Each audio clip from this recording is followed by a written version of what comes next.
Taste the Daily. கோவையில் குண்டும் குழியுமாக உள்ள சாலையால் வங்கி உதவி மேலாளர் ஒருவர் விபத்தில் சிக்கி உயிரிழந்தார். தனியார் வங்கியில் உதவி மேலாளராக பணியாற்றி வந்த பிசாலில் என்பவர் விலாங்குறிச்சி சாலையில் இருசக்கர வாகனத்தில் சென்று கொண்டிருந்த போது சாலையில் இருந்த குழியில் சிக்காமல் இருக்க வலதுபுறமாக வாகனத்தை திருப்பிய போது எதிரே வந்த கார் மோதியதில் தூக்கி வீசப்பட்டு பலியானார். ஸ்டாலினின் ஃபெயிலியர் மாடல் ஆட்சியில் குண்டும் குழியுமாக உள்ள சாலையால் விபத்துக்கள் அதிகரிப்பதாக மக்கள் குற்றம் சாட்டுகின்றனர்.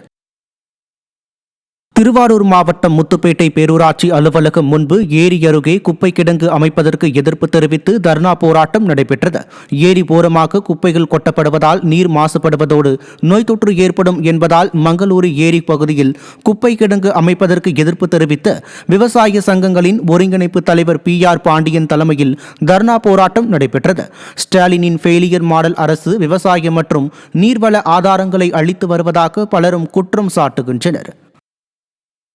தருமபுரி மாவட்டம் பாப்பிரெட்டிப்பட்டி தொகுதியில் நாய்க்கன் அள்ளி, செம்மாண்டக்குப்பம், குப்பூர் ஊராட்சிகளில் உள்ள 3 அரசு பள்ளிகளில் சட்டமன்ற உறுப்பினர் நிதியில் இருந்து தலா 2 லட்சம் செலவில் மொத்தம் 6 லட்சம் மதிப்பில் அறிவுத்திறன் வகுப்புகளை அதிமுக MLA கோவிந்தசாமி திறந்து வைத்தார்.